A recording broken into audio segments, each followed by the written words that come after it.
ദൈവത്തിൻ്റെ അതിപരിശുദ്ധ നാമം വാഴ്ത്തപ്പെടുമാറാകട്ടെ. നമ്മുടെ പ്രിയ ബ്രദർ രാജ് ബ്രദറിന്റെ ശവസംസ്കാര ശുശ്രൂഷയുള്ള ബന്ധത്തിൽ ദൈവസന്നിധിയിൽ കടന്നു വന്ന നിങ്ങളെല്ലാവരെയും കരുണാസമ്പന്നനായ ദൈവം അനുഗ്രഹിക്കട്ടെ. സകല ബുദ്ധിക്കും മീതെ കവിഞ്ഞൊഴുകുന്ന യേശുവിൻ്റെ നിത്യസമാധാനം നിങ്ങളുടെ ഹൃദയങ്ങളെ അടക്കി വാഴട്ടെ. ഞാൻ അല്പസമയ തിരുവെഴുത്തുകളെ അറിയിക്കുന്നതിന് മുമ്പായി ബഹുമാനപ്പെട്ട പാസ്റ്റർ ജോസഫ് കുട്ടി അവർകൾ, അദ്ദേഹം കൊട്ടാരക്കര സെൻട്രൽ പാസ്റ്റർ, അദ്ദേഹത്തിന് ഈ ശവസംസ്കാര ശുശ്രൂഷയിൽ പങ്കെടുക്കുവാൻ വലിയ താല്പര്യമുണ്ടായിരുന്നു. എന്നാൽ അദ്ദേഹത്തിന് വന്നു ചേരാനൊക്കാത്തൊരു സാഹചര്യമാണ്. വളരെ ബാല്യകാലം മുതലേ പരിചയമുള്ള ഒരു കുടുംബമാണിത്. അതുകൊണ്ട് ആ കുടുംബത്തിലെ ഈ ദുഃഖത്തിൽ അദ്ദേഹത്തിൻ്റെ അനുശോചനം അറിയിക്കണം, ദുഃഖം അറിയിക്കണമെന്ന് അദ്ദേഹം എന്നോട് ആവശ്യപ്പെട്ടിരുന്നു. കരുണയുള്ള ദൈവം നമ്മെ എല്ലാവരെയും അനുഗ്രഹിക്കട്ടെ. ഇതുവരെയും നാം ബ്രദർ രാജുവിനെ കുറിച്ചുള്ള നല്ല നല്ല സാക്ഷ്യങ്ങൾ തൻ്റെ സഹോദരങ്ങളിൽ നിന്നും തൻ്റെ മക്കളിൽ നിന്നും തന്നോടൊപ്പം ദൈവത്തെ ആരാധിക്കുന്ന സഹവിശ്വാസികളിൽ നിന്നൊക്കെ നാം കേട്ടുകൊണ്ടേയിരുന്നു. എനിക്ക് ഇദ്ദേഹത്തെ ദീർഘകാല പരിചയമില്ല. ഇവിടെ ശുശ്രൂഷയോടുള്ള ബന്ധത്തിൽ ചുരുങ്ങിയ നാളുകളെ ആയിട്ടുള്ളൂ ഞാൻ ഈ സ്ഥലത്ത് വന്നിട്ട്. അതിൻ്റെ ഉള്ളിലുള്ള പരിചയം മാത്രമേ ഉള്ളൂ. എങ്കിൽ പോലും വളരെ തിരക്കാണെങ്കിൽ പോലും ഞാൻ മിക്കവാറും തന്നെപ്പോൾ സുഖമില്ല എന്ന് പറഞ്ഞാലും ഞാൻ തന്നെ പോയി കാണുമായി. വ്യാഴം, വെള്ളി, ശനി ദിനങ്ങളിൽ ചെങ്ങന്നൂർ കൺവെൻഷനോടനുബന്ധിച്ച് എനിക്ക് പോകേണ്ടിയിരുന്നു. പക്ഷേ വെള്ളിയാഴ്ച രാത്രിയിൽ ഞാൻ പ്രസംഗം കഴിഞ്ഞ് സ്റ്റേജിലിരിക്കുമ്പോൾ പെട്ടെന്ന് എൻ്റെ ആത്മാവ് ഞാൻ അവിടെ തുടർന്നുള്ള ശുശ്രൂഷയിൽ ഒന്നും ഇരുന്നില്ല. പെട്ടെന്ന് ഞാൻ വാഹനത്തിൽ കയറി. വാഹനം ഓടിക്കുന്ന എൻ്റെ സ്നേഹിതനോട് ഞാൻ പറഞ്ഞു, നമുക്ക് ഫെയ്ത്ത് ഹോമിൽ കയറണ്ട, ബ്രദർ രാജുവിൻ്റെ വീട്ടിൽ പോകാൻ ആത്മാവ് ഹേമിക്കുന്നു, എന്താ കാര്യം? അപ്പോൾ മീറ്റിംഗ് കഴിഞ്ഞു. പാസ്റ്റേഴ്സ് പലരും എന്നെ അവിടെ അന്വേഷിച്ചു, പക്ഷേ അപ്പോൾ എന്നെ കണ്ടില്ല. ഞാൻ അതിവേഗം പോരും. ഇപ്പം രാത്രിയിൽ തന്നെ ഞാൻ ഫെയ്ത്ത് ഹോമിൽ കയറാതെ ഇതിലെ തന്നെ പോയി. അവിടെ ചെന്നപ്പോൾ ആ സിസ്റ്റർ ഒരു മോളുമുണ്ട്, അവർ പ്രാർത്ഥിച്ചുകൊണ്ടിരിക്കുകയാണ്. അപ്പം ഞാൻ ആ രാത്രിയിൽ പോയി അവിടെ പ്രാർത്ഥിച്ചു. തൻ്റെ ആത്മാവിനെ ദൈവകരങ്ങളിൽ ഏൽപ്പിച്ചു കൊടുത്തു. സകല നന്മയ്ക്കും യജമാനനോട് നന്ദി പറഞ്ഞു. അതിനുശേഷം ഞാൻ രാത്രിയിൽ തിരികെ പോരുന്നു. നേരം വെളുത്തപ്പോൾ ഞാനിങ്ങനെ ഓർത്തു, ആത്മാവ് ഇത്രമാത്രം ഹേമിച്ചിട്ട് പിന്നെന്താണ് അദ്ദേഹം മരിക്കാഞ്ഞത്? ഇപ്പോൾ ഞാൻ സാധാരണ പ്രസംഗ സമയങ്ങളിൽ ഫെയ്ത്ത് ഹോം വിട്ട് പുറത്തു പോകാറില്ല. ദൈവത്തിൻ്റെ പദ്ധതി ഓർത്ത് ഞാൻ അത്ഭുതപ്പെട്ടു. ഞാനിങ്ങനെ ചിന്തിച്ചുകൊണ്ടിരുന്നു. എങ്കിലും ഞാൻ വാഹനം ഓടിക്കുന്ന അദ്ദേഹത്തോട് പറഞ്ഞു, തിങ്കളാഴ്ച രാവിലെ രാജു ബ്രദറിൻ്റെ അടക്കമായിരിക്കും. അങ്ങനെയാണ് യജമാനൻ എന്നോട് പറയുന്നു. ഞാൻ തിരികെ പോകുമ്പോൾ കൊളനടയിലെത്തുമ്പോൾ എനിക്ക് വീണ്ടും ഫോൺ വന്നു, രാജു ബ്രദർ മരിച്ചു. ഇന്നലെയും രാത്രി മീറ്റിംഗ് കഴിഞ്ഞ് ഞാൻ അവിടെ വന്നിരുന്നു. ഒറ്റ വാക്കിൽ പറയാം, അദ്ദേഹം ഒരു നീതിമാനായ മനുഷ്യനായിരുന്നു. ചില മനുഷ്യരെ ജന്മനാൽ തന്നെ ബാല്യകാലത്തിലൊക്കെ തന്നെ സൗമ്യരായ മനുഷ്യർ. ഇനിയും ചിലർ മഹാദുഷ്ടന്മാരാണെങ്കിലും യേശുവിൻ്റെ സാന്നിധ്യത്താൽ സൗമ്യന്മാരായിത്തീരുന്നവർ. അപ്പൊ ഇദ്ദേഹം എന്തായാലും ഞാൻ കണ്ട കാലം തുടങ്ങി ഒരു നല്ല സൗമ്യനായ മനുഷ്യൻ, സമാധാനമുള്ള ഒരു ഹൃദയത്തിൻ്റെ ഉടമയായിരുന്നു, നീതിയുള്ള ജീവിതത്തിൻ്റെ ഉടമയായിരുന്നു, മരണത്തിരശ്ശീലയ്ക്കപ്പുറം വരെ പിൻഗമിക്കുന്ന ഒരു പ്രത്യാശയുടെ ഉടമയായിരുന്നു. അധികം പേര് ഒന്നും ഇത്ര വേദനപ്പെട്ടവരായി ഞാൻ കണ്ടിട്ടില്ല. എനിക്ക് പലപ്പോഴും ഭയങ്കര ദുഃഖം തോന്നി. അന്ന് വെള്ളിയാഴ്ച രാത്രിയിൽ തന്നെ ഞാൻ അടുക്കൽ പോയിരുന്നു. തൻ്റെ പുറമൊക്കെ തിരുമ്മി കൊടുക്കും. ഫെയ്ത്ത് ഹോമിൽ രാത്രിയിൽ അച്ഛൻ വന്നു എന്ന് പറഞ്ഞപ്പോഴേ പാവം അച്ചായ എന്നെ ഒരു വിളിച്ചു. ഭയങ്കരമായ ശാരീരിക വേദന ഉണ്ടായി. ദൈവത്തിൻ്റെ പദ്ധതികൾ നമുക്കറിയാമെങ്കിൽ പോലും എല്ലാ പദ്ധതികളും നമുക്ക് പൂർണ്ണമായി അറിയത്തില്ല. ദൈവിക പദ്ധതിയുടെ ആഴങ്ങൾ ഒരു പരിധി വരെ നമുക്കറിയത്തുള്ളൂ. അതിനപ്പുറം നമ്മൾ ഗ്രഹിക്കുന്നത് നിത്യതയിലാണ്. പലപ്പോഴും നാം ചിന്തിക്കൂ, എന്തുകൊണ്ട് ഇങ്ങനെയുള്ള കഷ്ടതകളിൽ നീതിമാന്മാർ പോകുന്നു എന്ന്. മശിഹാ തമ്പുരാന്റെ ക്രൂശ് മരണം കണ്ടിട്ട് യേശുവിനെ അനുഗമിച്ചവർ തന്നെ ചോദിച്ചിരുന്നു, എന്തുകൊണ്ട് ഇങ്ങനെ സംഭവിക്കുന്നു? അപ്പോൾ യേശു ജനിക്കുന്നതിന് 700 വർഷം മുമ്പാണ് യെശയ്യാവ് ജീവിച്ചത്. യെശയ്യാ പ്രവാചകൻ മശിഹായുടെ ഗത്ശമന തുടങ്ങി ഗോൽഗോത്ത വരെയുള്ള പീഡനം കണ്ടിട്ട് 53-ാം അധ്യായത്തിൽ എഴുതി, അവനെ തകർത്ത് കളവാൻ പിതാവിന് ഇഷ്ടം തോന്നി. അവനെ തകർത്ത് കളവാൻ പിതാവിന് ഇഷ്ടം തോന്നി. അവൻ അവന് കഷ്ടം വരുത്തി. മിശിഹായുടെ അടുക്കൽ സ്ത്രീകന്മാരിൽ ഒരുവൻ ചെന്ന് പറഞ്ഞു, ഗുരു, യോഹന്നാന്റെ ശിഷ്യന്മാർ പ്രാർത്ഥന പഠിപ്പിച്ചതുപോലെ ഞങ്ങളെ കൂടെ ഒന്ന് പ്രാർത്ഥന പഠിപ്പിക്കാം. ആഗോളയാപകമായി നാമധേയ ക്രൈസ്തവർ ഏറ്റുചൊല്ലുന്നൊരു പ്രാർത്ഥനയോ. ആ പ്രാർത്ഥനയ്ക്കകത്ത് 6 സംഭവങ്ങളാണ്. 3 കാര്യം ദൈവനാമത്തിനും 3 കാര്യം പ്രാർത്ഥിക്കുന്നവനും വേണ്ടിയാണ്. 3 കാര്യങ്ങൾ ദൈവനാമത്തിനും 3 കാര്യം പ്രാർത്ഥിക്കുന്ന വ്യക്തിക്കുമാണ്. അതിലെ പ്രാരംഭത്തിലെ 3 കാര്യം: 1, പിതാവേ, നിന്റെ നാമം വിശുദ്ധീകരിക്കപ്പെടണം. നിന്റെ നാമം വിശുദ്ധീകരിക്കപ്പെടണം. 2, നിന്റെ ഇഷ്ടം സ്വർഗത്തിൽ പ്ലാൻ ചെയ്തതുപോലെ ഭൂമിയിൽ നടക്കണം. 3, നിന്റെ രാജ്യമായ പരിശുദ്ധാത്മാവിനെ ഭൂമിയിൽ അയക്കണം. തുടർന്ന് 3 കാര്യം പ്രാർത്ഥിക്കുന്നവന്റെ വിഷയമാണ്. ഞങ്ങളുടെ കടങ്ങളും പിഴകളും ഞങ്ങളോട് ക്ഷമിക്കണം. ഞങ്ങൾക്ക് അന്നന്നത്തേക്കുള്ള ആഹാരം തരണമേ. ദുഷ്ടൻ കാണാതെ വണ്ണം ഞങ്ങളെ കാക്കണമേ. ആമീൻ. ഇങ്ങനെ 3, 6 കാര്യം. എന്തുകൊണ്ട് പെന്തിക്കോസ്തുകാർ പ്രാർത്ഥന ചൊല്ലുന്നില്ലെന്ന് ചോദിക്കുന്നവരുണ്ട്. കാര്യം അത് കഴിഞ്ഞു പോയത് നമ്മൾ ചൊല്ലണമെന്നില്ല. എന്നാൽ ആ പ്രാർത്ഥനയുടെ പകുതി വെച്ച് ചൊല്ലുന്നത് നന്നായിരിക്കും. ഏതാ? ഞങ്ങളുടെ കടം ക്ഷമിക്കണമേ. അവിടെ ചില വാക്കൊക്കെ എഴുതി വെച്ചിട്ടുണ്ട്. അതൊക്കെ ചൊല്ലുമ്പോ ഒന്ന് ഓർത്തോണം. ഈക്വലാണ്. എന്താണ്? ഞങ്ങൾ ഞങ്ങളുടെ കടക്കാരോട് ക്ഷമിക്കുന്നത് പോലെ. അത് ഇച്ചിരി കട്ടിയായി പോയില്ലേ? ഞങ്ങൾ ഞങ്ങളുടെ കടക്കാരോട് ക്ഷമിക്കുന്നത് പോലെയാണ്. ദൈവവും മനുഷ്യനും തമ്മിൽ ഒരുപാട് സാമ്യമാണ്. ദൈവം ക്ഷമിച്ചാൽ പിന്നെ ദൈവം ഓർക്കത്തില്ല. മനുഷ്യൻ ക്ഷമിച്ചാലോ മറക്കത്തില്ല. ഇതാ മനുഷ്യനും ദൈവവും തമ്മിലുള്ള വ്യത്യാസം. പ്രാർത്ഥിക്കുന്നവരെ ഓർത്തോണമേ. ഞാനൊരിക്കലും ഒരു പ്രസംഗം കേട്ടപ്പോൾ ഒരു പള്ളിപ്പുരോഹിതൻ എന്നോട് പറഞ്ഞു, എന്റെ പാസ്റ്ററെ, ഇത് ഞാൻ അറിഞ്ഞില്ലല്ലോ. അത് കേട്ടപ്പോ ഒരു ഭയം. എന്താ? ഞങ്ങൾ ഞങ്ങളുടെ കടക്കാരോട് ക്ഷമിക്കുന്നത് പോലെ. അപ്പൊ നമ്മൾ ചിലപ്പോൾ ക്ഷമിച്ചിട്ട് പറയാറുണ്ട്. ഏതാ പറയുന്നത്? ഞാൻ ക്ഷമിച്ചു, പക്ഷെ ഞാൻ നിന്നോട് മിണ്ടത്തില്ല. ഇപ്പൊ ദൈവം എന്നോട് പറയും, ആ ജോസിനോട് ഞാൻ ക്ഷമിച്ചു, പക്ഷെ എന്നോട് പ്രാർത്ഥിക്കാൻ നിൽക്കണം. നമ്മൾ പറയും ക്ഷമിച്ചു, ഇനി അവന്റെ വീട്ടിലോട്ട് പോകത്തില്ല. ഇപ്പൊ ദൈവം തമ്പുരാൻ പറഞ്ഞു, നിന്നോട് ഞാൻ ക്ഷമിച്ചു, പക്ഷെ ചത്താ സ്വർഗത്തിലോട്ട് വരണ്ടാന്ന്. കാര്യം തന്നെ പ്രാർത്ഥിക്കാൻ പഠിപ്പിച്ചത് അങ്ങനല്ലേ? ഞങ്ങൾ ഞങ്ങളുടെ കടക്കാരോട് ക്ഷമിക്കും പോലെ ഞങ്ങളുടെ കടങ്ങളും പിഴകളും ക്ഷമിക്കണം. അപ്പൊ പ്രാരംഭത്തിലെ 3 വാക്കുകൾ നടന്നു. 1, നിന്റെ നാമം വിശുദ്ധീകരിക്കപ്പെടണം. പാപം ചെയ്തു പരദീസ നഷ്ടപ്പെട്ട മനുഷ്യന്റെ മനസ്സിൽ സാത്താൻ അവന്റെ ദുഷ്ടത വിതറി. ദൈവം ഒരു സ്വേച്ഛാധിപതിയാണെന്നും ദൈവം ഒരു ദുഷ്ടനാണെന്നും മനുഷ്യൻ അനുഭവിക്കുന്ന എല്ലാ വേദനയ്ക്ക് പിന്നിലും ദൈവമാണെന്നുള്ള ദുഷ്ടത മനുഷ്യന്റെ മനസ്സിൽ സാത്താൻ വിതറി. എന്നാൽ യേശു ലോകത്തിലേക്ക് വന്നു. യേശു പിതാവിന്റെ രൂപം മനുഷ്യന്റെ മനസ്സിൽ വരച്ചു. സ്വാർത്ഥരഹിതമായ സ്നേഹത്തിന്റെ ഉടയനാണ് ദൈവമെന്നും ദൈവം മനുഷ്യനെ സ്നേഹിക്കുന്നെന്നും സ്വർഗം ഒരു മനോഹര കുടുംബമാണെന്നും ആ കുടുംബത്തിൽ ഒരു പിതാവുണ്ടെന്നും ആ പിതാവിന് വലിയൊരു ഭവനമുണ്ടെന്നും ആ ഭവനത്തിൽ നമുക്ക് അവകാശമുണ്ടെന്നൊക്കെ യേശു മനുഷ്യ മനസ്സിൽ വരച്ചു. അതിനാണ് പറഞ്ഞത്, പിതാവിനെ ആരും കണ്ടിട്ടില്ല, തന്റെ മടിയിലിരുന്ന് ഏകജാതൻ തന്റെ പിതാവിനെ വെളിപ്പെടുത്തി. അപ്പോൾ ദൈവം നീതിമാനാണ്, അവന്റെ നാമം ഒന്ന് വിശുദ്ധീകരിക്കപ്പെടും. രണ്ടാമത്തേത് എന്താണ്? നിന്റെ ഇഷ്ടം സ്വർഗത്തിലെ പോലെ ഭൂമിയിലാക്കണം. യേശു ജനിക്കും മുമ്പ് യെശയ്യാപ്രവാചകൻ പറഞ്ഞു, അവനെ തകർത്ത് കളവാൻ പിതാവിന് ഇഷ്ടം തോന്നി. അവനെ തകർത്ത് കളവാൻ പിതാവിന് ഇഷ്ടം തോന്നി. അന്തിമ നിമിഷമായി ഗെത്സമനിയിലേക്ക് പോയി. ഗെത്സമന എന്ന വാക്കിന്റെ അർത്ഥം എണ്ണച്ചക്കെന്നാണ്. പുരാതനമായി തന്നെ അവിടെ ഒരു ഒലിവുകായ ആട്ടിയെടുക്കുന്ന ചക്കുണ്ടായി. നമ്മുടെ കർത്താവായ യേശു അന്തിമത്താഴം കഴിഞ്ഞു. 1500 വർഷങ്ങൾക്ക് മുമ്പ് ഈജിപ്തിന്റെ അടിമത്വത്തിൽ നിന്ന് കുഞ്ഞാടിന്റെ നിണത്താൽ രക്ഷപ്രാപിച്ച പിതാക്കന്മാരുടെ പെസഹായുടെ ദിനമാണ്. മശിഹാ തമ്പുരാൻ എഴുന്നേറ്റു, താൻ ധരിച്ച നിലയങ്കി ഊരിവെച്ചു, ശിഷ്യന്മാരുടെ കാൽപാദങ്ങൾ കഴുകി. ഇവിടെ ചില പാസ്റ്റർമാരൊക്കെ പറയുന്ന കേട്ടപ്പോ എനിക്ക് വലിയ അത്ഭുതം തോന്നിപ്പോയി. മനുഷ്യൻ നിങ്ങളെ പുകഴ്ത്തുമ്പോൾ നിങ്ങൾക്ക് അയ്യോ കഷ്ടമെന്നാകട്ടോ. ഞാനൊരിക്കൽ യേശുവിനെ കണ്ടു. അന്ന് യേശു എന്നോട് പറഞ്ഞു, നിനക്ക് എന്ത് വില കൽപ്പിക്കും നീ? അപ്പൊ എനിക്ക് എന്ത് വില കൽപ്പിക്കണമെന്ന് അറിയത്തില്ല. യേശു എന്നോട് പറഞ്ഞു, നിന്റെ കാൽപാദം ഒന്ന് തുടച്ചെടുക്കാൻ. അപ്പൊ ഞാൻ എന്റെ കാൽപാദം തുടച്ചെടുത്തു. അതെന്താണ്? പൊടിയാണ്. ഇത്രയും വിലവേ ഭൂമിയിൽ നിനക്കുണ്ടാകാവൂ.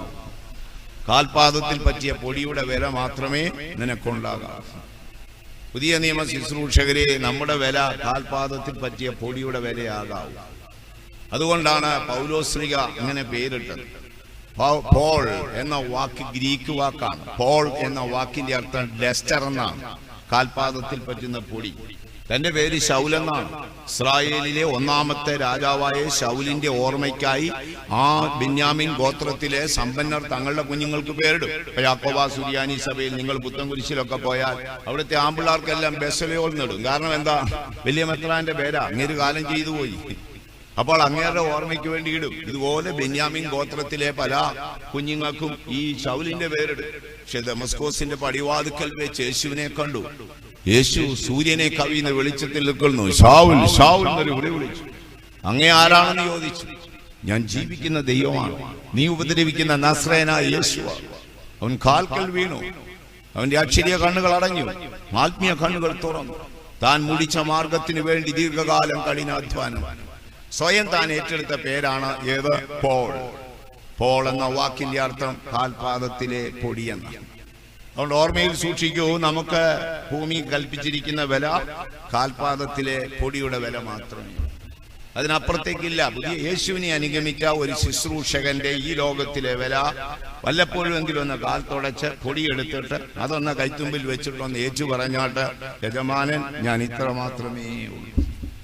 സ്വർഗം നമ്മെ അനുഗ്രഹിച്ച് കാക്കട്ടെ.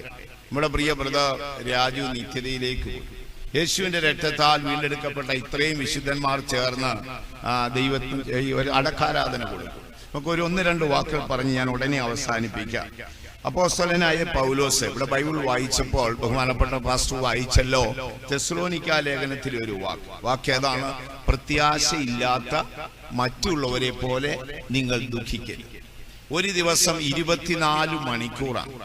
ഈ 24 മണിക്കൂറിൽ ഭൂമിയിൽ നിന്ന് സെക്കൻഡിൽ 3 പേര് വീതം 5,64,000 പേരാണ് മരിക്കുന്നത്. 5,64,000 പേർ 24 മണിക്കൂർ സെക്കൻഡിൽ 3 പേര് വീതം പോയിക്കൊണ്ടിരിക്കുകയാണ്.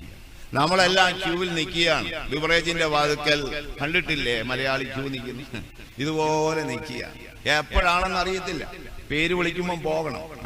ചിലപ്പം പുറകിന്ന് തള്ളു വരും. അതാണ് ഈ സുനാമിയും ഭൂകമ്പം ഒക്കെ ഒറ്റയടിക്കുന്നു വന്നു. അത് ഏത് സമയത്ത് യജമാനം വിളിച്ചാലും പോകാൻ തയ്യാറായിരിക്കണം കേട്ടോ. ലോകത്തിലെ ഏറ്റവും തിരക്കുള്ള ഉദ്യോഗസ്ഥൻ ആരാണെന്ന് ചോദിച്ചപ്പം കാലനാണ്. സെക്കൻഡിൽ 3 പേര് വീതം പോകുന്നെന്ന് പറഞ്ഞാൽ ചെറിയ കാര്യമാണ്. അപ്പൊ നമ്മളൊക്കെ ക്യൂ നിൽക്കുകയാണ്, എപ്പോഴാ പോകുന്നെന്ന് അറിയാൻ. എത്ര മിടുക്കലാണെങ്കിലും നമുക്ക് ഇവിടം വിട്ടു പോയേ ഒക്കത്തുള്ളൂ. അപ്പോൾ ഞാൻ പറഞ്ഞല്ലോ, ലോകത്തിൽ 24 മണിക്കൂറിനുള്ളിൽ 5,64,000 പേർ സെക്കൻഡിൽ 3 പേര് വീതം മരിക്കുമ്പോൾ കേവലം 100ക്ക് 6% ആളുകളെ പ്രത്യാശയോടെ മരിക്കുന്നുള്ളതാണ്. ബാക്കിയൊക്കെ എന്തെയോ കാട്ടിക്കൂട്ടിയൊക്കെ അങ്ങ് മരിക്കുക. പൗലോസ്ലീഹ പറയാണ്, നിങ്ങൾ പ്രത്യാശയില്ലാത്ത മറ്റുള്ളവരെ പോലെ ദുഃഖിക്കരുത്. രാജബ്രദന്റെ മരണത്തിൽ, അകാലത്തിലുള്ള മരണം കൊണ്ട് മാനുഷ്യമായി വേദന തോന്നിയേക്കാം. അകാലത്തിൽ മരിച്ചാൽ നമുക്കൊരു ആവറേജ് 70 വയസ്സായി, ഒരു 85 വയസ്സുള്ള അപ്പച്ചൻ മരിച്ചാലൊന്നും നമുക്ക് വലിയ പ്രയാസം വരികയല്ല. വരും. ഞാൻ ഹരിപ്പാട്ടിരിക്കുമ്പോഴേ ഒരിക്കലെ കുട്ടികളുടെ കൂടെ കൺവെൻഷൻ വാൾ പോസ്റ്റ് ഒട്ടിക്കാൻ പോയി. ഒരു അർദ്ധരാത്രി 12 മണി സമയമാണ്. വാൾ പോസ്റ്റ് ഒട്ടിച്ചുകൊണ്ടിരിക്കുമ്പോൾ എന്റെ അമ്മച്ചിയെന്ന് പറഞ്ഞൊരു നിലവിളി ഒരു പാടത്തിനപ്പുറത്ത് കേട്ടു. പാടമൊക്കെ കൊയ്തിട്ടേക്കുന്ന സമയമാണ്. അപ്പൊ ഞാൻ പറഞ്ഞടാ, അവിടെ ലൈറ്റ്സൊക്കെ കാണുന്ന ആരോ മരിച്ചു. ഞാൻ പറഞ്ഞൊരു 80 വയസ്സിന് മേലുള്ള ഒരു അമ്മച്ചിയാന്ന് തോന്നല്ലോടാ മരിച്ചെന്ന് പറഞ്ഞു. ഇപ്പൊ ഒരു പയ്യൻ ബൈക്ക് എടുത്തോണ്ട് പോയി വെച്ചു വന്ന് പറഞ്ഞു, ശരിയാ 85 വയസ്സുള്ള ഒരു അമ്മച്ചിയാ മരിച്ചു. അയ്യോ അച്ഛൻ എങ്ങനെ അറിഞ്ഞു? ആത്മാവ് പറഞ്ഞു. ഞാൻ ആത്മാവ് ഒന്നും പറഞ്ഞില്ല. കാരണം എന്താ, ഒറ്റ വിളിയായ സൈറൻ വിളിക്കുന്ന പോലെ വിളിച്ചോളൂ. അതാ എന്റെ അമ്മച്ചിയെ പോകുവാണോ എന്ന് ചോദിച്ചു. പിന്നെന്താ ചെയ്യാൻ പോകുന്നത്? പേപ്പറിനകത്ത് ഇടണം, പെട്ടി മേടിക്കണം. പോയിട്ട് കറക്റ്റായിട്ടാണ്. അപ്പൊ ലാസ്റ്റ് ഒരു വിളി മോള് വിളിച്ച് എന്റെ അമ്മച്ചിയെ പോവാണോ എന്ന് ചോദിച്ചത്. അപ്പൊ നമ്മളൊരു ആവറേജ് ഏജ് വെച്ചിട്ടുണ്ട്. ഈ സമയമാകുമ്പോൾ പോകണം. ഇല്ല നമ്മൾ പോകുന്നില്ലേ എന്നൊക്കെ ചോദിക്കത്തില്ലേ? എത്രയോ പേര് ചോദിക്കും. അപ്പൊ പോകുന്നില്ലേ ചോദിക്കും. ഞാൻ ഈയിടെ ആരാണ്ടോട് ചോദിച്ചു, എന്തോ ആയി കുറെ നാളായില്ലേ പോകുന്നില്ലേ, എന്തോ പരിപാടി ഒന്നും പറയാൻ പറഞ്ഞു. ഇവിടെ എടുത്താലും പറഞ്ഞു ഇപ്പോഴൊന്നും പോകത്തില്ല, അത് പ്രതീക്ഷിക്കേണ്ടെന്ന് പറഞ്ഞു. അങ്ങനെയുള്ള ചിലരുണ്ട്. ചിലനി മരിക്കാതെ എത്രയോ വർഷങ്ങളൊക്കെ കിടക്കും. പണ്ടൊരമ്മ മരിക്കാൻ കിടക്കുകയാണ്, മക്കളെല്ലാം കൂടെ പ്രാർത്ഥിച്ചു. അമേരിക്കയിൽ നിന്ന് വന്ന മക്കളെല്ലാം കൂടെ ചേർന്ന്, പെന്തിക്കോസുകാരാ കേട്ടോ, അവരെല്ലാം കൂടെ ചേർന്ന് പ്രാർത്ഥിച്ചു. അപ്പൊ അതിലെ ഒരു കൊച്ചുമോക്ക് ഒരു ഐഡിയ തോന്നി. എന്താ ഐഡിയ എന്നറിയാമോ? അമ്മച്ചി പ്രാർത്ഥിച്ചാൽ ചിലപ്പം ദൈവം കേൾക്കുമെന്ന് പറഞ്ഞു. അമ്മച്ചി ഒന്ന് പ്രാർത്ഥിച്ച്, ഞങ്ങൾ പ്രാർത്ഥിച്ചു മടുത്തു, അമ്മച്ചി ഒന്ന് പ്രാർത്ഥിച്ച് നടക്കുമെന്ന് പറഞ്ഞു. അപ്പൊ അമ്മച്ചി ഒറ്റ പ്രാർത്ഥന പ്രാർത്ഥിച്ചു, കർത്താവേ ഞാൻ ഭയങ്കര കഷ്ടത്തിലാണ്, ഞാൻ നിമിത്തം എന്റെ കുഞ്ഞുങ്ങളും എല്ലാം കഷ്ടപ്പെടുകയാണ്, കരുണയുണ്ടെങ്കിൽ അവരെ അങ്ങ് എടുക്കണമേ, ഞാനിവിടെ കിടന്നോളാം. എന്തോ ചെയ്യാം. ഇങ്ങനെയുള്ളവരൊക്കെ നമുക്കിടയിലുണ്ട്. അപ്പോൾ ഓർമ്മയിൽ സൂക്ഷിക്കൂ സഹോദരങ്ങളെ, അകാലത്തിലാണ് രാജുബ്രദറിന്റെ മരണം. വൈഫിനും കുഞ്ഞുങ്ങൾക്കൊക്കെ ദുഃഖം കാണും, എങ്കിലും ദുഃഖിക്കേണ്ട. അദ്ദേഹം ഒരു നീതിമാനായ മനുഷ്യനാണ്. തന്റെ ആത്മാവ് പറുദീസയിൽ പോയി വിശ്രമിച്ചു. മശിഹാ മടങ്ങി വരുന്ന നാളിൽ അടക്കപ്പെടുന്ന സ്ഥലത്ത് ഉയർത്തുവന്ന യേശുവിന്റെ ശരീരത്തോട് അനുരൂപപ്പെട്ട ശരീരത്തോടെ വരും. താൻ പ്രത്യാശയുടെ ഉടമയായിരുന്നു. അപ്പോൾ പൗലോസ് പറയുന്ന വാക്ക് എന്താണ് എന്ന് വായിക്കാമോ? തെസ്സലോനിക്ക ലേഖനത്തിലല്ലേ, നിങ്ങൾ പ്രത്യാശയില്ലാത്ത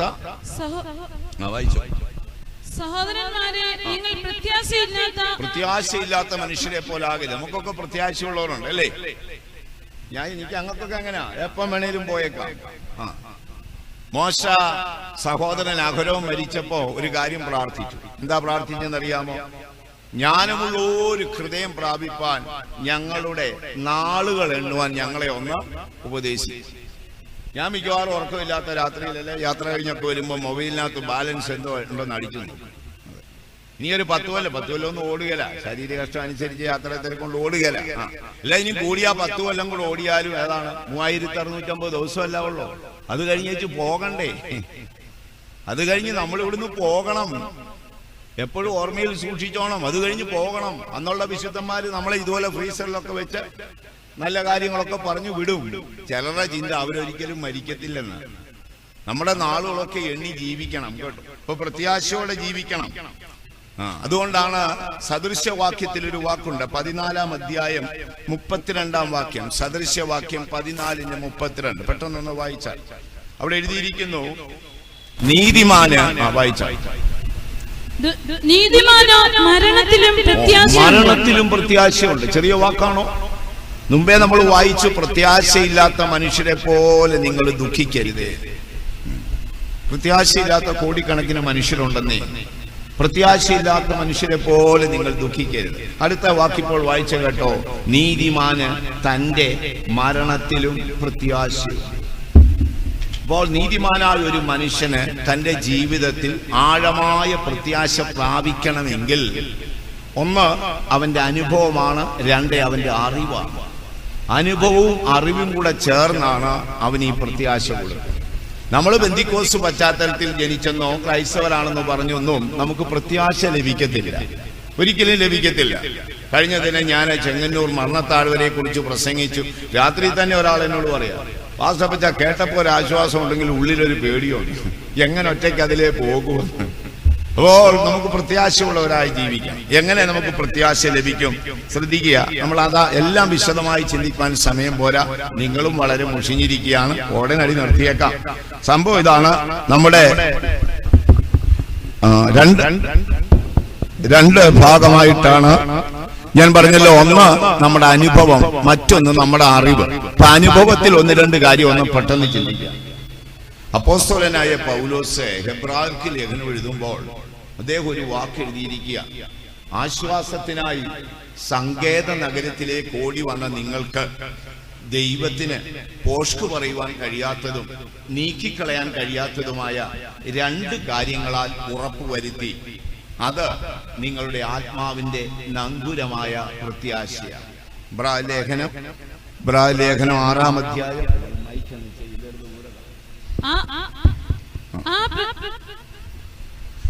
ലേഖനത്തിലേക്ക് വരുമ്പോൾ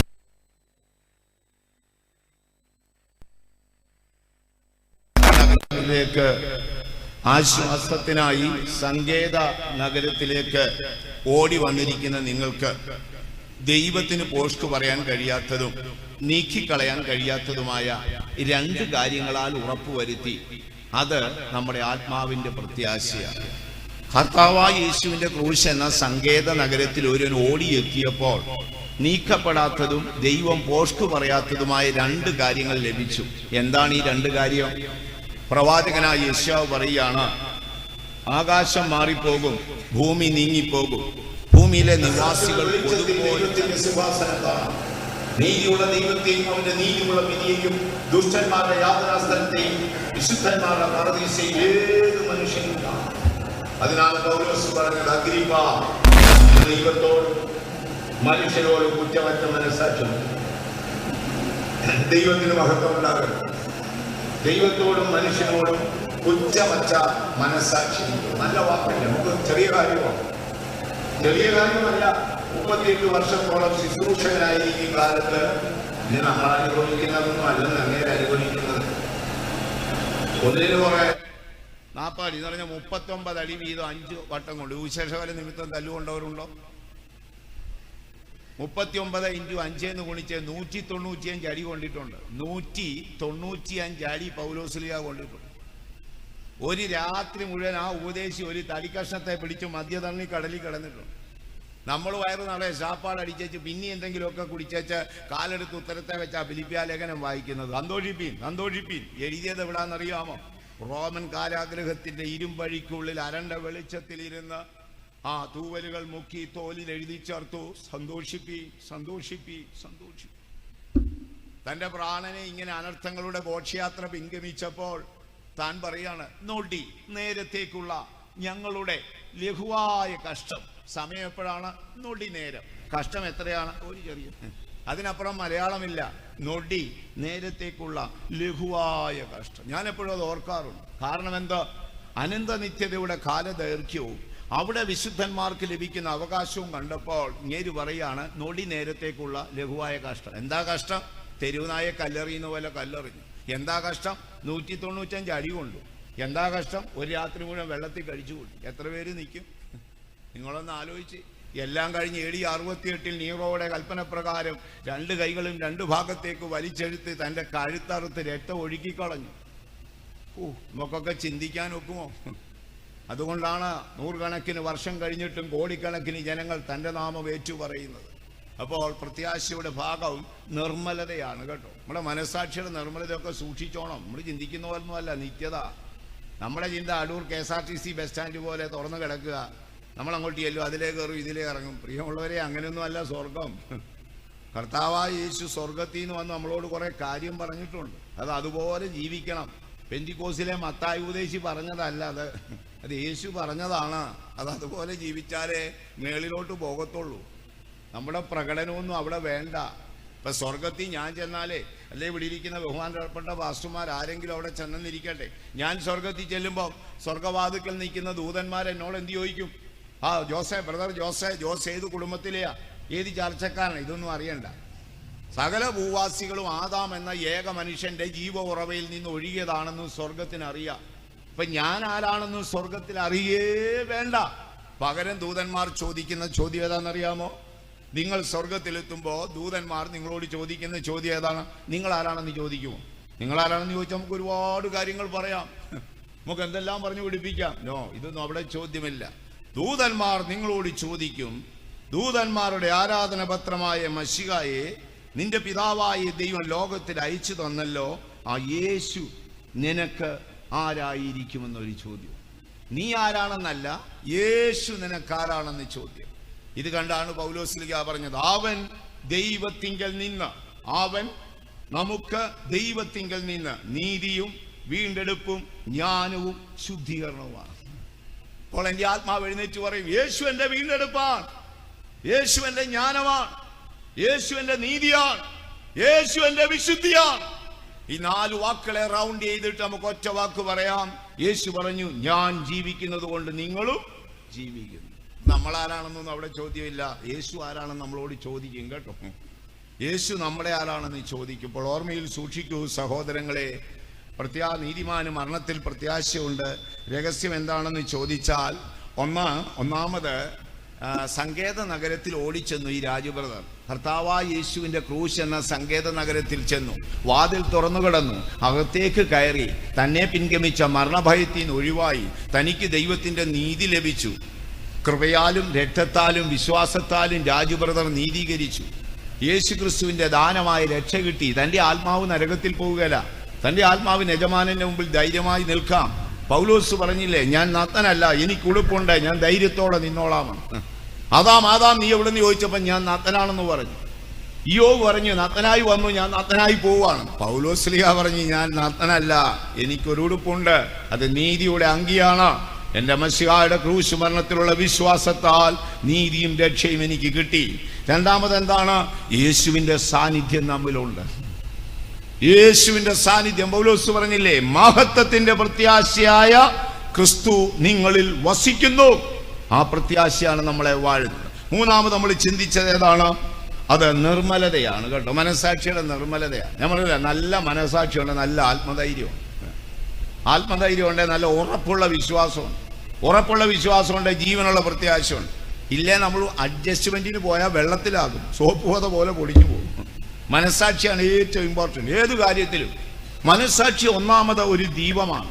രണ്ട്, മനസാക്ഷി ഒരു ന്യായാധിപനാണ്. മൂന്ന്, മനസാക്ഷി ഒരു മാഗ്നൈറ്റ് സൂചിയാണ്. പഴയ കാലത്തെ കപ്പൽ യാത്രക്കാര് യാത്ര ചെയ്യുമ്പോൾ അവരെന്ത് ചെയ്യും? മാഗ്നൈറ്റ് സൂചി ഉപയോഗിക്കും. അതിങ്ങനെ തെക്ക് വടക്കാൻ നിൽക്കത്തുള്ളൂ. എപ്പം പിടിച്ചാലും തെക്ക് വടക്കാൻ നിൽക്കും. ഞാൻ പഠിക്കുന്ന കാലത്ത് എന്നെ പഠിപ്പിച്ച ഒരു മാത്യു സാറുണ്ട്. അപ്പോൾ അദ്ദേഹം ഇത് കാണിച്ചു തന്നപ്പോൾ ഞാൻ ഒരു ദിവസം മുഴുവൻ ഒരു കാന്തസൂചി കെട്ടി നിർത്തി കിഴക്ക് പടിഞ്ഞാറ് നിർത്താൻ നോക്കിയതാണ്. നമ്മളിങ്ങനെ കിഴക്ക് പടിഞ്ഞാറ് പിടിച്ചു നിർത്തിക്കോ, ഇച്ചിരി കഴിയുമ്പോൾ സൂചി തെക്ക് വടക്ക് പോകും. എന്തൊരു പ്രതിഭാസമാണ്! മാഗ്നൈറ്റ് സൂചി, കാന്തസൂചി തെക്ക് വടക്കേ നിൽക്കത്തുള്ളൂ. ലോകത്തിൽ ആര് പിടിച്ച് കിഴക്ക് പടിഞ്ഞാറ് നിർത്തിയാലും നിൽക്കുകയല്ല. നിൽക്കുമോ? നിൽക്കത്തില്ല. നമ്മുടെ മനസാക്ഷിയാ ഉത്തരദിക്കിനെ നോക്കി നിൽക്കുക. ഉത്തരദിക്കിലാണ് ദൈവസിംഹാസനം. മാഗ്നൈറ്റ് സൂചി നിൽക്കും പോലെ സിംഹാസനത്തെ നോക്കിയാണ് ഇതിങ്ങനെ നിന്നോണ്ടിരിക്കുന്നത്. അപ്പൊ ഞാൻ ചോദിക്കട്ടെ, ഇതിനെ തെക്ക് വടക്കം നിർത്താമോ? ഞാൻ രാവിലെ ഒരു വയ്യോളോ നോക്കിയെന്നേ, മെനക്കേടായി. നിങ്ങളൊന്ന് നോക്ക്, ഒരു ഭായിയെ വിളിച്ച് 800 രൂപ കൊടുത്തിട്ടേ ഒരു സൂചി കെട്ടി തൂക്കി ഇട്ടിട്ട് കിഴക്ക് പടിഞ്ഞാറൊന്ന് പിടിച്ചു നോക്കി, ചിലപ്പം കടമനാട്ടുകാരി ആയിരിച്ചാൽ നടക്കുമായിരിക്കും. ഇല്ല സഹോദരങ്ങളെ, മാഗ്നൈറ്റ് സൂചി കിഴക്ക് പടിഞ്ഞാറ് നിൽക്കത്തില്ല. ഇതാണ് മനുഷ്യന്റെ മനസാക്ഷി. അതിങ്ങനെ നിൽക്കത്തുള്ളൂ. 10,000 പേര് കൂടി പറയാം വാസ്തു ജോസേ ദേഹം ആ ചെയ്തെന്ന് പറഞ്ഞാലും മനസാക്ഷി പറയുന്നത് ഏക്കത്തുള്ളത്. ഇപ്പൊ ഞാൻ ചോദിക്കട്ടെ, ഇവനെ തെക്ക് വടക്ക് നിർത്താൻ വല്ല വഴിയുണ്ടോ? ഉണ്ട്. ഇവനെ ഇങ്ങനെ കൊണ്ട് തെക്ക് വടക്ക് കെട്ടി നിർത്തിയിട്ട് നിങ്ങൾ ഈ സൈഡിലോട്ട് ഒരു ഇരുമ്പ് കഷ്ണം കൊണ്ടുവച്ചാൽ മതി. ഇപ്പം അതൊക്കെ അങ്ങോട്ട് പോകുന്നതാണ്. ഇപ്പുറത്തോട്ടൊരു ഇരുമ്പ് കഷ്ണം വെച്ചാൽ മതി, അവൻ പതിയെ ഇങ്ങോട്ട് വരും. അതാ നേരെ നിന്നവനെ തെക്ക് വടക്കൊന്ന് മാറ്റി നിർത്താം. ഏത്? ഒന്ന് സ്വാർത്ഥത, രണ്ട് ജഡമോഹം. മനുഷ്യന്റെ സ്വാർത്ഥതയും മനുഷ്യന്റെ ജഡമോഹവും അവനിൽ സ്വാധീനത ഉണ്ടാകുമ്പോൾ ദൈവസിംഹാസനത്തെ നോക്കി നിൽക്കുന്ന മനസാക്ഷി ദൈവസിംഹാസനം വിട്ട് ഇടം വലം തിരിയും. അതിനാണ് പൗലോസ് പറഞ്ഞത്, അഗ്രിപ്പ, ഇന്നയോളം ഞാൻ മനസാക്ഷിയെ സൂക്ഷിച്ചു. രഹസ്യം നീതിമാന്റെയും നീതികെട്ടവന്റെയും പുനരുദ്ധാനമുണ്ട്. നമ്മുടെ മനസാക്ഷിയുടെ നിർമ്മലതയൊക്കെ സൂക്ഷിക്കണം കേട്ടോ. എന്ത് ചെയ്യണം? ജീവിതത്തിലെ ഒരു രക്ഷിക്കപ്പെട്ട ദൈവവേദന എടുത്താലേ അവൻ ആദ്യം ജീവിതത്തിൽ തെറ്റു വരുമ്പോൾ ഒരു പോറൽ വീഴും. ഇങ്ങനെ പോറൽ. അപ്പൊ നിങ്ങൾക്ക് ഭയങ്കര കുറ്റബോധം തോന്നും. ഭയങ്കര കുറ്റബോധം, അയ്യോ ആ പാവം ചെയ്തു പോയല്ലോ. അപ്പൊ നിങ്ങൾ തീരുമാനിക്കും മേലാൽ ആവർത്തിക്കത്തില്ല. കുറെ കഴിയുമ്പോൾ വീണ്ടും ആവർത്തിക്കുമ്പോൾ പിന്നെ കുറ്റബോധമില്ല. ഉണ്ടോ? ഇല്ല. പകരം നിങ്ങൾ തീരുമാനിച്ച തീരുമാനത്തിൽ നിലനിൽക്കാൻ ഒത്തില്ലല്ലോ എന്നുള്ള നഷ്ടബോധമുണ്ട്. വീണ്ടും നിങ്ങൾ അതങ്ങോട്ട് ആവർത്തിക്കുന്നുണ്ടെങ്കിൽ എന്ത് ചെയ്യും? ഇപ്പം കുറ്റബോധവും ഇല്ല, നഷ്ടബോധവും ഇല്ല, ഇപ്പം മിഥ്യാബോധമാണ്. ഇപ്പം ഞാൻ ചോദിക്കട്ടെ, ഇന്ന് രാത്രി യേശു വന്നാൽ എത്ര പേര് പോകുമെന്ന് ചോദിച്ചാൽ നിങ്ങൾ ആരും കൈവക്കത്തില്ല. പൊക്കൂ. നിങ്ങൾക്കറിയാം, യേശു വരുമ്പോൾ ഒരു മനുഷ്യന്റെ ശരീര രൂപാന്തരത്തിന്റെ യോഗ്യത എന്താ? നിങ്ങൾ കുനിഞ്ഞിരിക്കും. അങ്ങനെ ഇരിക്കുമ്പോൾ പുറയിലിരിക്കുന്നവർ അവറാച്ചം കൈവക്കുന്നിരിക്കട്ടെ, എന്നാൽ നിങ്ങളെല്ലാം പോക്കും. കാരണം എന്താ? അവറാച്ചം പോകുന്നുണ്ടേ ഞങ്ങൾ പോകും. അതാണ് അവറാച്ചം. മറിയാമാമ യേശു വരുമ്പം പോകുന്നുണ്ടേ ഞാൻ പോകും. കാര്യം എന്താണ്? മറിയാമാമയെക്കാളും മെച്ചം ഞാനാണ് പറയുന്നത്. ഇതാണ് നമുക്ക് പറ്റുന്ന അബദ്ധം. മിഥ്യാബോധങ്ങൾക്ക് അടിമപ്പെടുകയും സ്വയം ആശ്വാസം പ്രാപിക്കുകയും ചെയ്യരുത്. ശ്രദ്ധിക്കൂ, ഇതാണ് നിർമ്മല മനസാക്ഷി. നമുക്ക് എന്തെങ്കിലും സംഭവിച്ചാൽ എന്ത് ചെയ്യണം? നമ്മൾ ആദ്യം പോറൽ വീഴും, പോറൽ വിള്ളലാകും, വീണ്ടും അതൊരു ഗർത്തമാകും. യൂറോപ്പും ആഫ്രിക്കയും പോലെ നമ്മളെ വിട്ടു പോകും. പിന്നെ ഏതെൻ്റെ റെസ്റ്റ് പോയി മുള്ളും പറക്കാരെയും കെളുത്തു. പിന്നെ അഡ്ജസ്റ്റ്മെന്റ് ആകും. അഡ്ജസ്റ്റ്മെന്റിന് നിൽക്കരുത്. സ്വർഗരാജ്യം അഡ്ജസ്റ്റ്മെന്റ് അല്ല.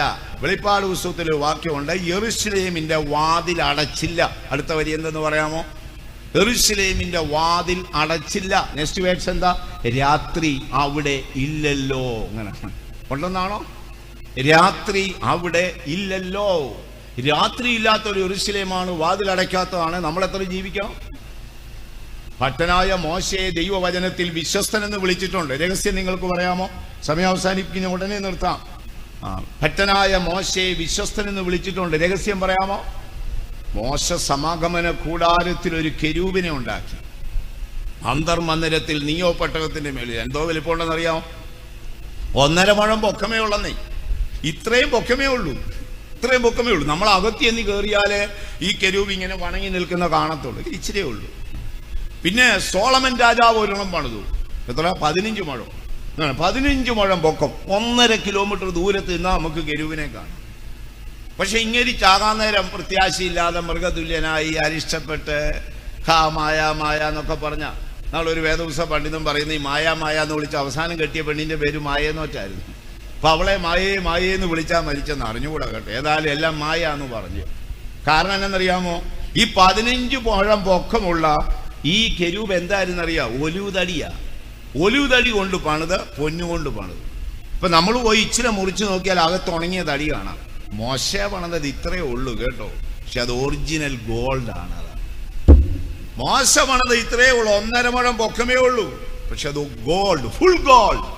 കൈ മുറിച്ചാലും കാല് മുറിച്ചാലും എവിടെ മുറിച്ചാലും ഒറിജിനൽ ഗോൾഡാണ്. സോളമൻ പണിതത് 15 മുഴം പൊക്കമുള്ള കെരൂബാണ്, പക്ഷേ അകത്ത് ഉണങ്ങിയ തടിയാണ്. ഹരിതേ സഹോദരങ്ങളെ, മശിഹായുടെ ക്രൂശ് മരണം യാഥാർത്ഥ്യമാണെങ്കിൽ അവന്റെ രക്ഷയും യാഥാർത്ഥ്യമാണ്. കപടഭക്തിയായി ജീവിക്കരുത്. ഒരു നാൾ നമ്മുടെ പ്രാണൻ ശരീരത്തെ വിട്ടുപോകും. ജീവിക്കാൻ ഒക്കുന്നില്ലെന്ന് പറയണം. ദൈവത്തിൻ്റെ ദയ നമ്മളെ വിട്ടുപോകത്തില്ല. അപ്പോൾ പ്രത്യാശയുടെ 3ാമത്തെ വശം നമ്മുടെ നിർമ്മലതയാണ്. അത് പാലിച്ച് നാം ജീവിക്കുക. ഇനി എന്തെങ്കിലും ഒരു തെറ്റ് പറ്റിയാൽ എന്ത് ചെയ്യണം? എന്ത് വയ്യണം? നമുക്കങ്ങനെ എന്തെങ്കിലും ജീവിതത്തിൽ പാലിച്ച പറ്റിപ്പോൾ അഡ്ജസ്റ്റ്മെന്റിന് നിൽക്കരുത്. ആരെയും പഴിയാരരുത്. ദൈവത്തോട് പോയി പറയണം. ബൈബിളിൽ എഴുതിയിരിക്കുന്നു, തന്നെത്താൻ അർപ്പിച്ച യേശുവിന്റെ രക്തം. ശ്രദ്ധിക്കുക, തന്നെത്താൻ അർപ്പിച്ച യേശുവിന്റെ രക്തം ജീവനുള്ള ദൈവത്തെ ആരാധിപ്പാൻ നിങ്ങളുടെ നിർജീവ പ്രവർത്തികളെ പോക്കി നിങ്ങളുടെ മനസാക്ഷിയെ എത്രയധികം ശുദ്ധീകരിക്കും.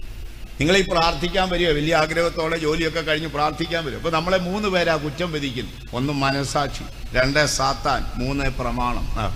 വേദപുസ്തകം തുറന്ന ഉടനെ അത് നമ്മുടെ നേരെ എഴുന്നേറ്റ് നിൽക്കുക. സാത്താൻ ഇടയ്ക്കിടയ്ക്ക് വന്നേ നമ്മുടെ ചെവി പറയുക, ദൈവമേന്ന് വിളിച്ചോണ്ട മനസാക്ഷി വിധിക്കുക. 3 ഭാഗത്തു നിന്ന് വിധി വരിക. മനസാക്ഷി, സാത്താൻ, പ്രമാണം.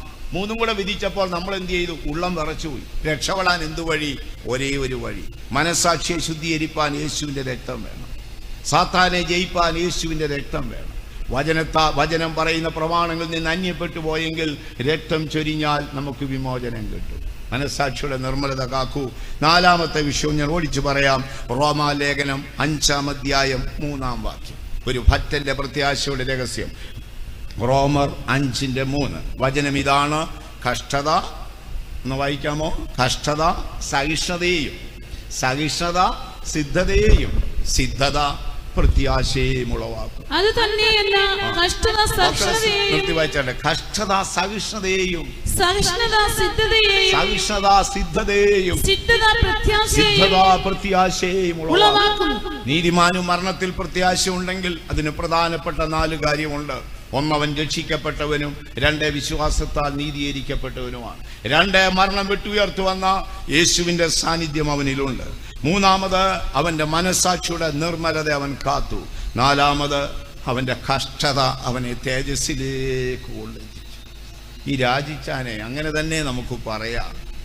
അനന്ത നിത്യതയുടെ കവാടം തുറക്കുന്ന ഒരു നല്ല ദിനമുണ്ട് സഹോദരങ്ങൾ. അന്ന് നാം തന്നെ കർത്താവായ യേശുവിന്റെ മഹിമയോടെ കാണും. സ്വർഗം നമ്മെ സഹായിക്കട്ടെ. കൂടി വന്ന നിങ്ങളെല്ലാവരെയും കരുണയുള്ള ദൈവം അനുഗ്രഹിക്കട്ടെ. എണ്ണപ്പെട്ട നാളുകൾക്കപ്പുറം നിത്യതയിലേക്കുള്ള യാത്ര നമ്മുടെ മുമ്പിൽ നിൽക്കുന്നു. നമുക്ക് നമ്മുടെ കണ്ണുകൾ അടയ്ക്കാം. ഒരു നിമിഷം നമുക്ക് എല്ലാവർക്കും ഒന്ന് എഴുന്നേറ്റ് നിൽക്കാം.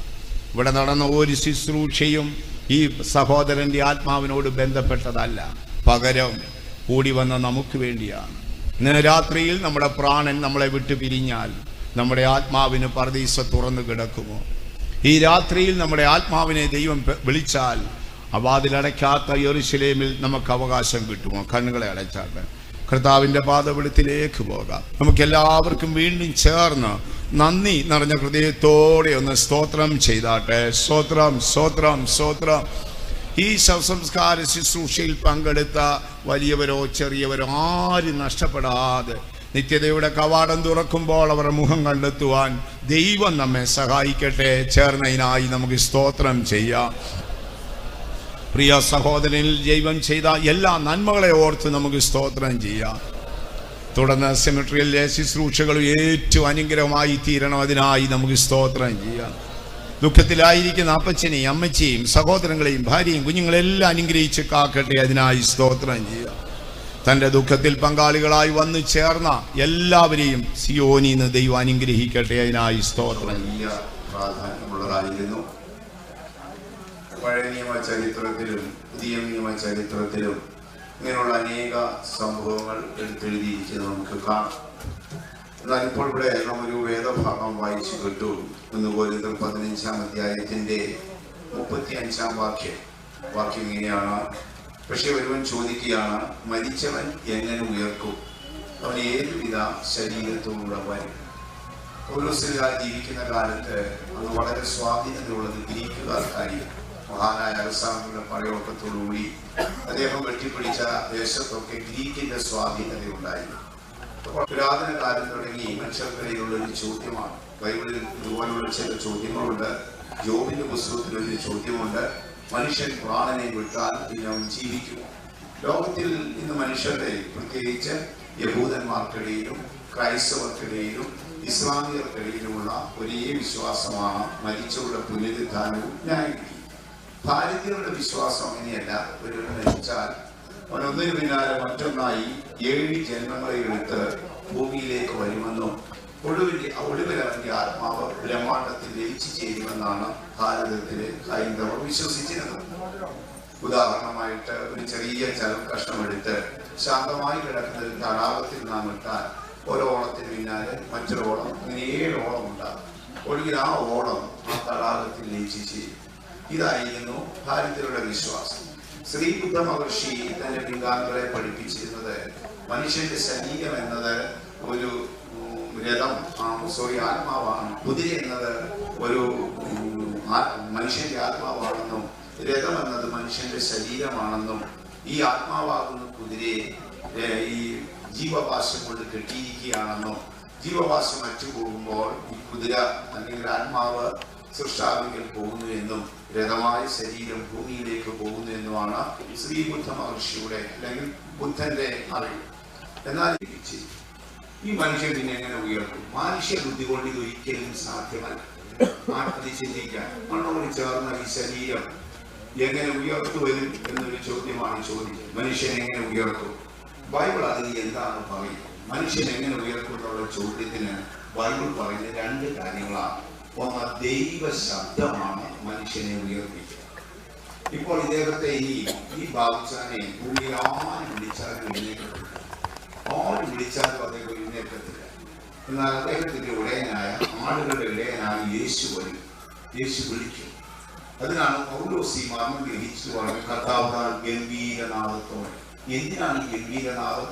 ഭൂമിയിൽ ജീവിച്ചിരിക്കുമ്പോൾ ഒരിക്കൽ ലാസറിന്റെ കല്ലറയ്ക്ക് പോയി യേശു ശബ്ദത്തിൽ പറഞ്ഞു, ഉറച്ച ശബ്ദത്തിൽ ലാസർ പുറത്തു വാങ്ങുക.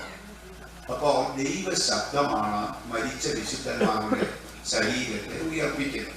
യേശു എന്ന് പറഞ്ഞു, കല്ലറയിലുള്ളവർ അവന്റെ ശബ്ദം കേൾക്കും. നന്മ ചെയ്തവർ നിത്യജീവനായി, തിന്മ ചെയ്തവർ ന്യായവിധിക്കായും പുനരുദ്ധാനം ചെയ്യും. കല്ലറയിലുള്ളവർ അവന്റെ ശബ്ദം കേൾക്കും. അപ്പോൾ ഉയർപ്പിക്കുന്നതിന് ഒന്നാമത് ദൈവ ശബ്ദമാണ്. ദൈവത്തിന്റെ ശബ്ദം.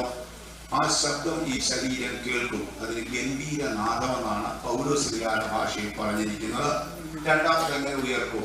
റോമാലേഖനത്തിൽ പൗലോസ്ലിഹ പറയാണ്, നമ്മുടെ കർത്താവായ യേശുവിനെ മരിച്ചവർക്കിടയിൽ നിന്ന് ഉയർപ്പിച്ചവന്റെ ആത്മാവ് നിങ്ങളിൽ വ്യാപരിക്കുന്നെങ്കിൽ നിങ്ങളെയും ഉയർപ്പിക്കും. യേശു സ്നാനം വെച്ച് കരയിൽ കയറി മരുഭൂമിയിലേക്ക് പോയി ആത്മാവിനെ വ്യാപരിച്ചു. 3.5 വർഷം ഭൂമിയിൽ ജീവിച്ചു. മാനകുലത്തിന്റെ അവർക്ക് മരിച്ചു. ഗോൽഗോഥയിൽ മരിച്ചു.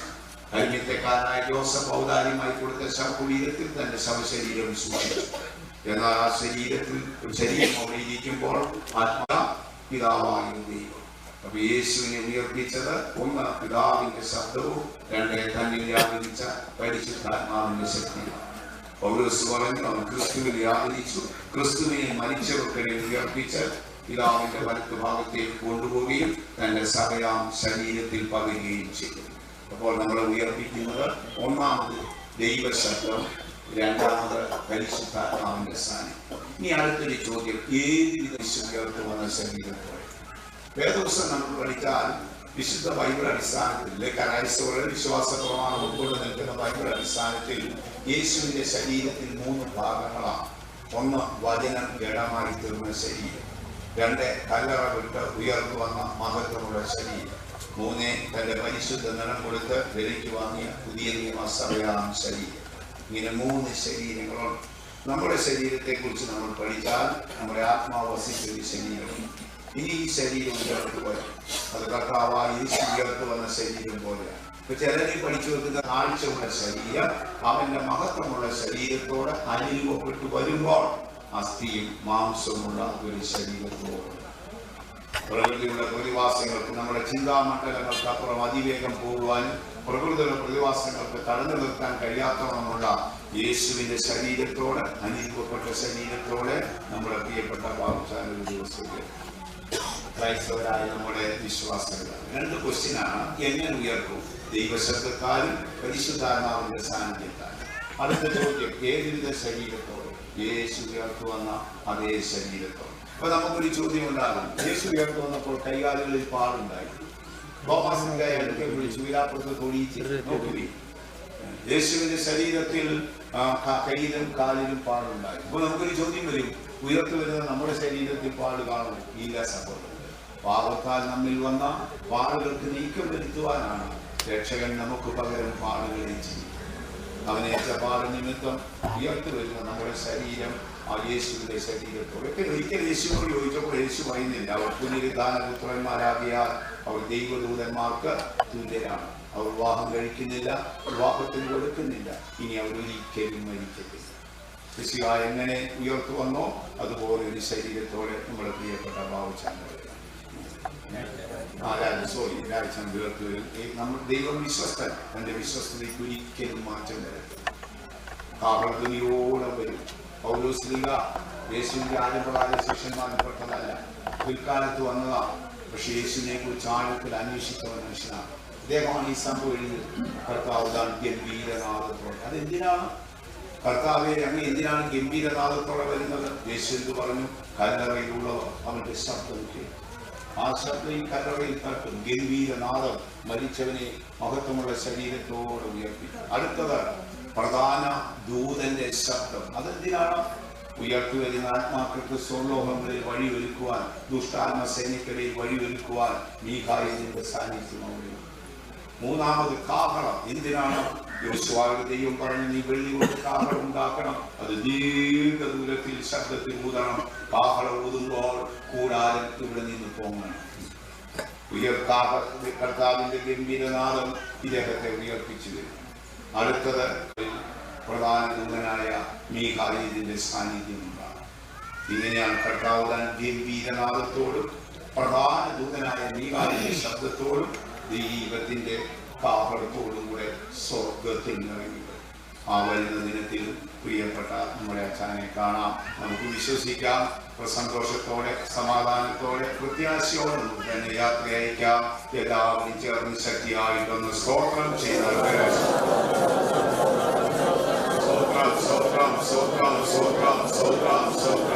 ഇനി ഒരു നല്ല ദിനം ദൈവം നമുക്ക് പ്രദാനം ചെയ്തു. ഇതിനായി നമുക്ക് സ്തോത്രം ചെയ്യാം. കർത്താവിന്റെ സാന്നിധ്യം ഉണ്ടാകും. അതിനായി നമുക്ക് സ്തോത്രം കാണാനുണ്ടെങ്കിൽ കാണാം. കാണാനുള്ള ഇങ്ങോട്ട് പോയി കണ്ടോ നോക്കാം മതി. നോക്കാം നോക്കാം.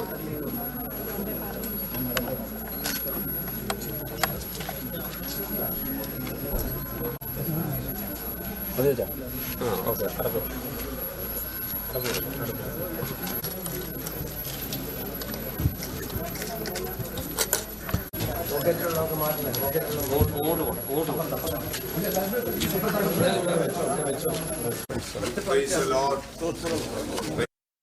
അടക്കും സൈഡില് സൈഡില്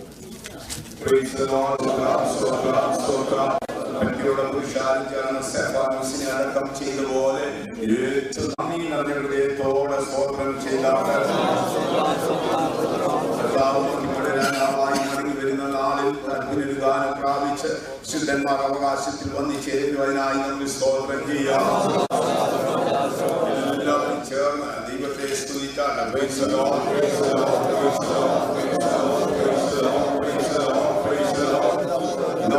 സകല മനുഷ്യരെയും അവസാനമെങ്കിലും പിന്നെ മനുഷ്യ നിന്നെ മണ്ണിൽ നിന്നെടുത്തു, നീ തിരികെ മണ്ണിലേക്ക് പോകുന്നുള്ള നിന്റെ സൃഷ്ടാവായ ദൈവത്തിന്റെ വാക്കും പ്രകാരം മണ്ണോടും പൊടിപൊടിയോടും കൂടെ ചേരേണ്ടതിന് നിന്നെ ഭൂമിക്ക് ദാനം ചെയ്യുന്നു. മരണമേ നിന്റെ ജയം എവിടെ?